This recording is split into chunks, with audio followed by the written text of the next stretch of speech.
About 5 years ago, I met a wise and wealthy man who had spent his entire life studying success, and he'd reached a clear conclusion concerning the reason for success in life and especially in business.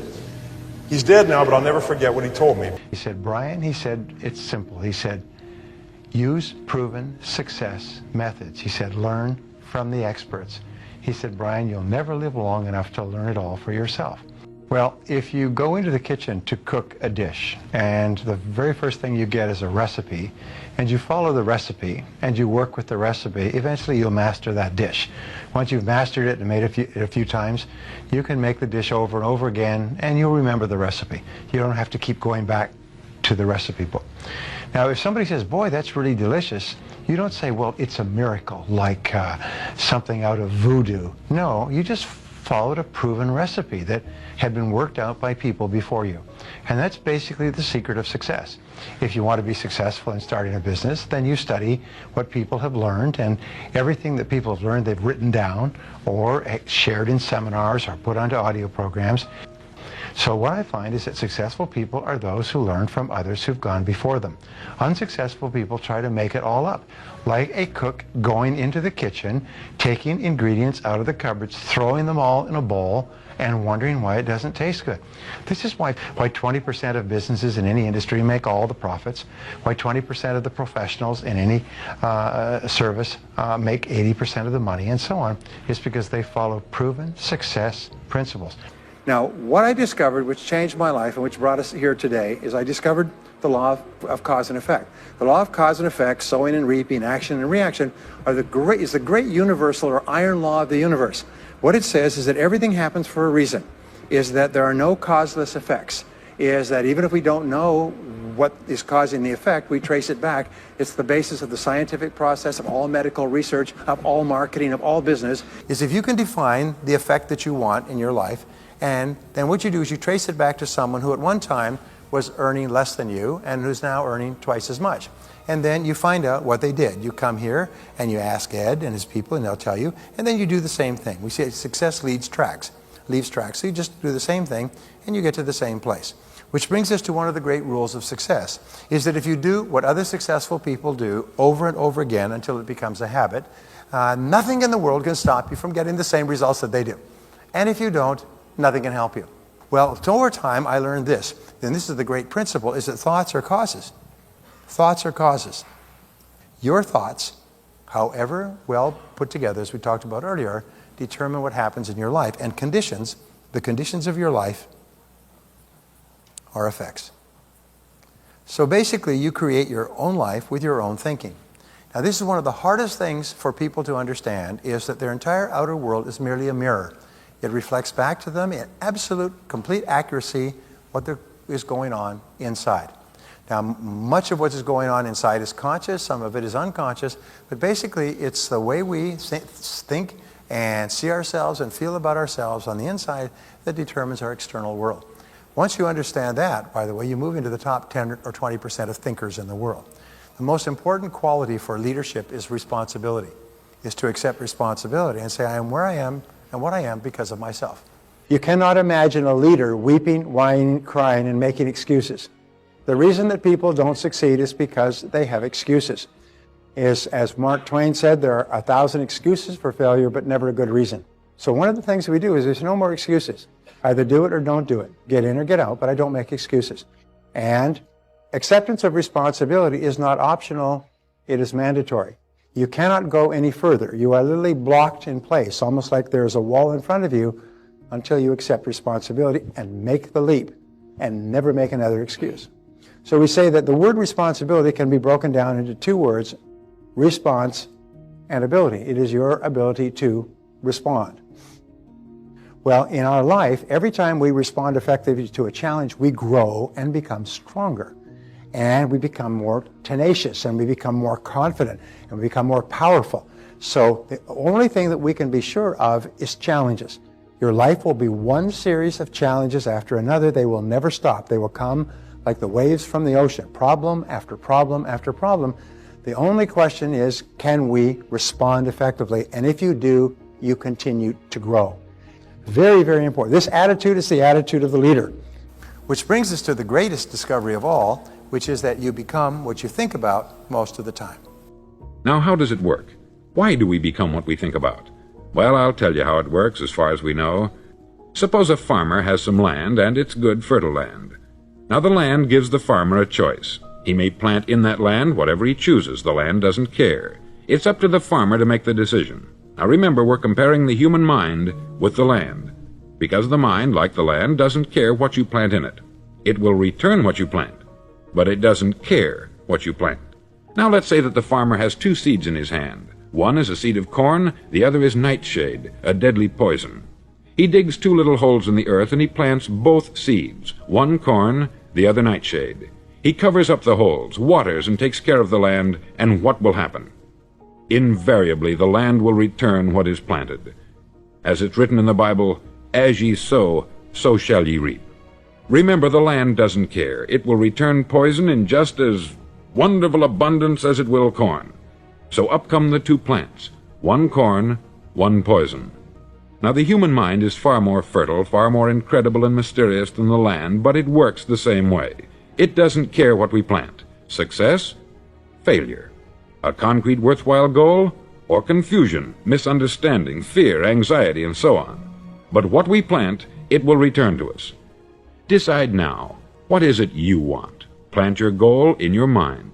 It's the most important decision you'll ever make in your entire life. So what do you think about most of the time? I've worked with Tom Stanley and Bill Danko. And Tom Stanley and Bill Danko are the ones who wrote The Millionaire Next Door. And Bill Danko did most of the heavy lifting. He did 25 years of detailed research, surveys, analysis, attending meetings, and so on, to find out how self-made millionaires think most of the time with regard to money. And do you know what they think about most of the time with regard to money? They think in terms of financial independence.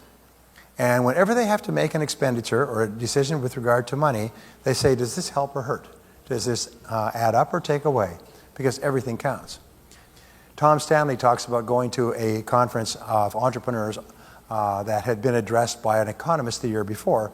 And it was at the reception.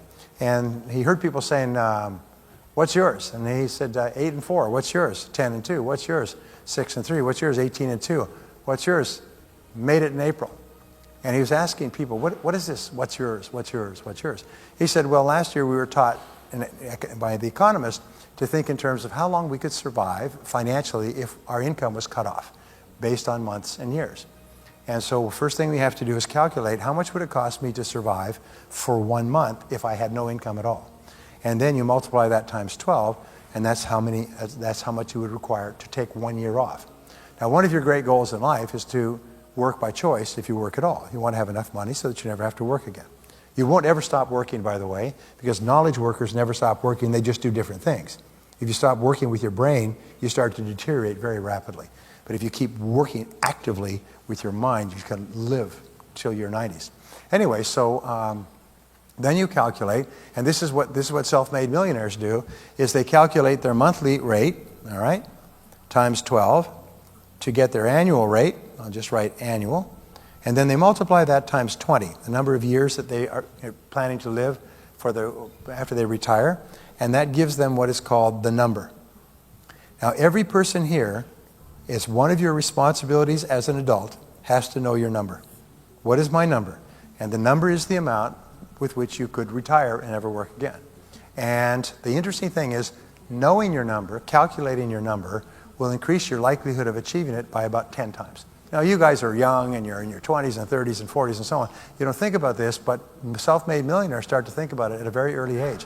And they hit millionaire status by the time they're 45. So, do you want to be financially independent? Say yes. Then think about financial independence. So, the University of Pennsylvania was commissioned by several large companies to try to find out the profile of high-performing men and women. Over a period of 22 years, they interviewed 350,000 people. They gave them psychographic profiles to find out basically how they thought in a variety of different areas, qualities, characteristics, virtues, values, and so on. And then they followed them for as long as 2 years and asked them, what do you think about most of the time? What do you think about most of the time? And what they would do is they would say, sir, what is your name? Skip. They would say, Skip, we're doing this research at the university. Would you participate with us? And Skip would say, well, I'm pretty busy. What's involved? You say it's all we need is 10 seconds a week.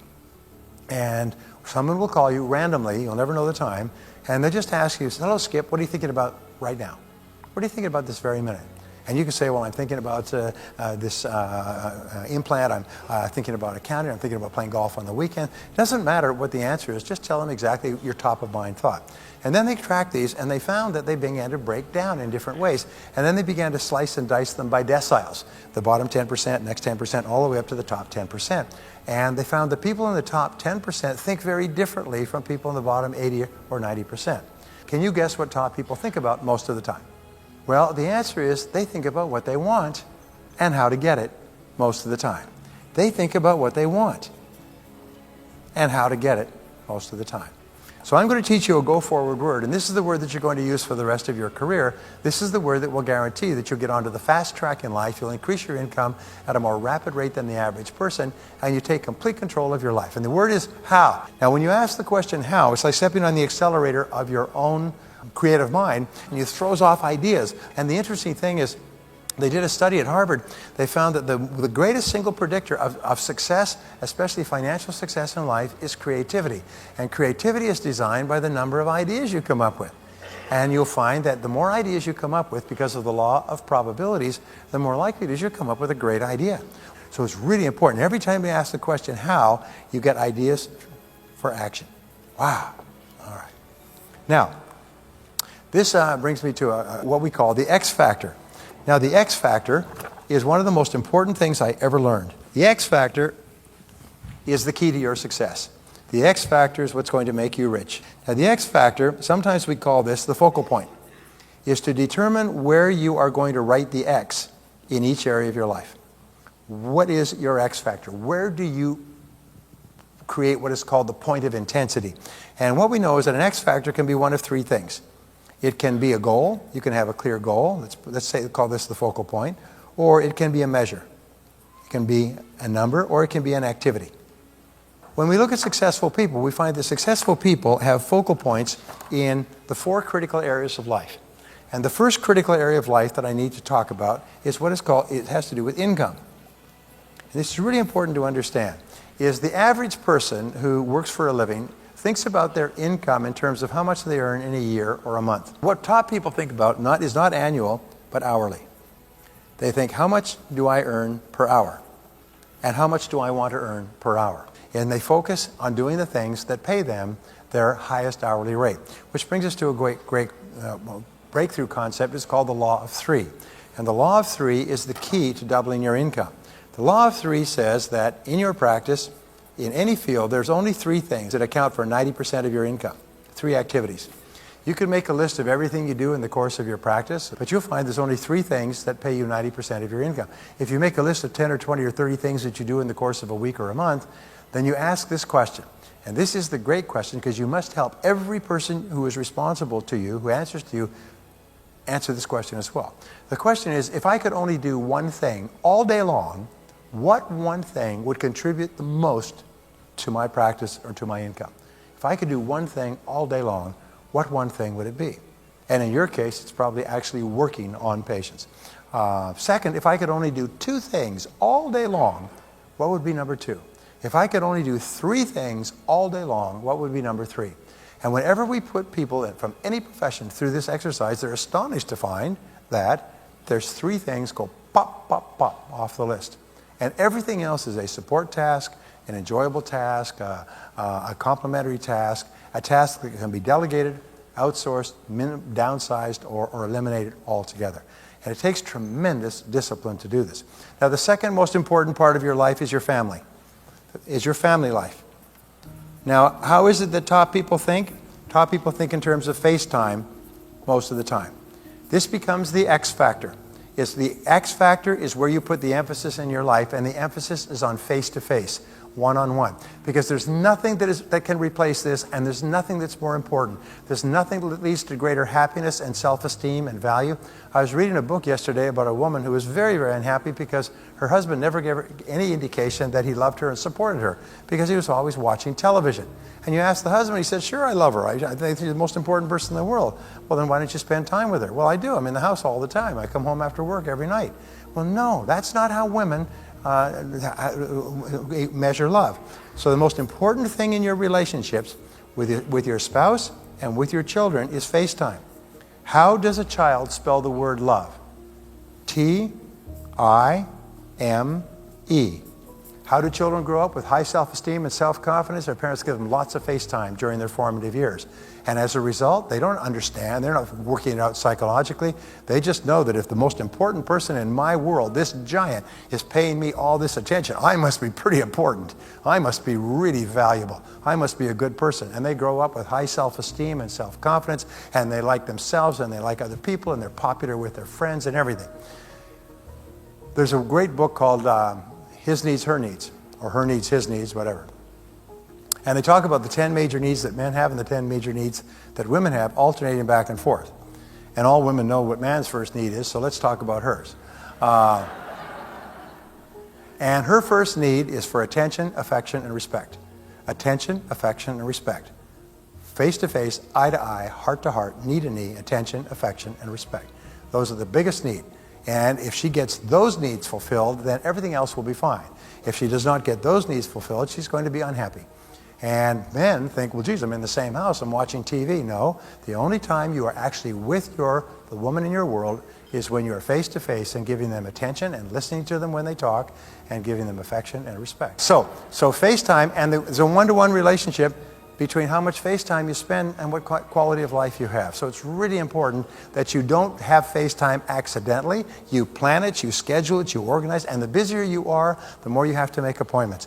Now, I know you all have date night once a week. If you don't, from this day forward, always have one night a week that is as adamant and as untouchable, where you go out on a date exactly as if you were single, and you plan, you prepare, you get dressed, showered, you go to a lovely restaurant, and you spend the entire evening together. And you always sit face to each other, or next to each other, but never sideways, but always where you can look into the face of the other person. You do that once a week, and it's one of those wonderful things that a marriage can do. Here's the third one. The third key has to do with health and fitness. Health and fitness. Now, with regard to health and fitness, we find there are two focal points. Focal point number one is waist size. Now, it's a really interesting thing. Your waist size, the fitness trimness of your waist is really important. It signals that you are healthy. It signals that you are interested. It signals that you have energy. It signals fitness and a whole bunch of other things. And the second part is what is called minutes of exercise per week. Now, you and I, because of our health system today, no matter what they say in the papers, we have the finest health system in the world. Is that because you're intelligent and knowledgeable about health, you can expect to break the average. The average is running about 80 years. Half of the population dies above, half dies below. You can expect to hit 90 or 95 years old. Your job should be to dance at your grandchildren's weddings and be killed by a jealous spouse diving out a window at the age of 93. But these are the two focal points. Think about your waist size, and what you do every single time you look at putting something in your mouth, you say, will this help or hurt my waist size? And then combine that with exercise, and the required is going up each piece of research, but it's about 200 to 300 minutes per week. If you do 200 to 300 minutes per week, which works out to 30 to 45 minutes a day, and all you have to do for exercise is go for a walk. You don't have to work out for the Olympics. You just have to go for a walk. Get onto a treadmill, get onto a bike, go for a walk around the neighborhood. And if you combine that by going for a walk with your spouse or going for a walk with one of your children, then you get a twofer. And so on. So it's really important